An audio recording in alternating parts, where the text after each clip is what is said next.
সময় টিভি যেরকম আগে আওয়ামী লীগের পাচারতো, এখন বর্তমান সরকারের পাচারতো।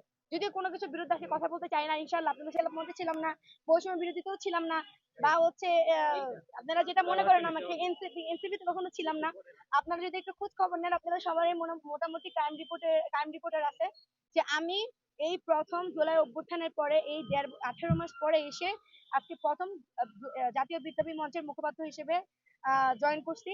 ইনশাল্লাহ জাতির কথা আমাদের মুখে ফুটে উঠবে, এমনকি আমাদের অনুসারী এমনকি আইডল হিসেবে থাকবে হচ্ছে হাদি ভাই। চেষ্টা করবো হাদি ভাইয়ের মতো কথা বলার, ভারতীয় আধিপত্য বিস্তার বাংলাদেশে যাতে না হয়। শুধু ভারতীয় না, যেই দেশে আমাদের দেশকে নিজেদের আধিপত্য আনার চেষ্টা করবে, সেই দেশের বিরুদ্ধে কথা যেন বলতে পারি হাদি ভাইয়ের মতো। বিশেষ করে আমার আইডল হাদি ভাইয়ের মতো যেন কথা বলতে পারি। এই বিপ্লবী মঞ্চের হচ্ছে আপনারা, বিপ্লবী মঞ্চ সবকিছুর পক্ষে আছে।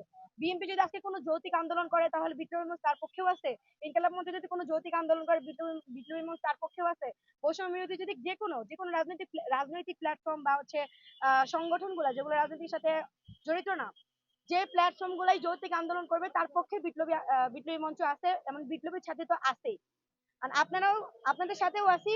আপনারা যদি এরকম কোনো মানে, এখানে অনেক মিডিয়ারাই আছে যাদের ম্যাক্সিমাম মানুষেরই অভিযোগ যে আপু, আমরা যদি কোনো ভালো নিউজ প্রকাশ করতে চাই বা দেখি যে সরকার এখানে দুর্নীতি করতেছে, দুর্নীতিগুলো প্রকাশ করতে যাই, আমাদের উপর হুমকি আসে।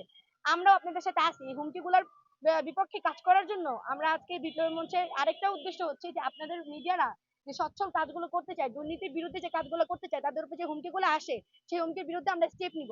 আপনারা সবসময় চেষ্টা করবেন সচ্ছল নিউজ যেন আপনাদের উপরে যেন কয়েকদিন পরই দেখা হবে।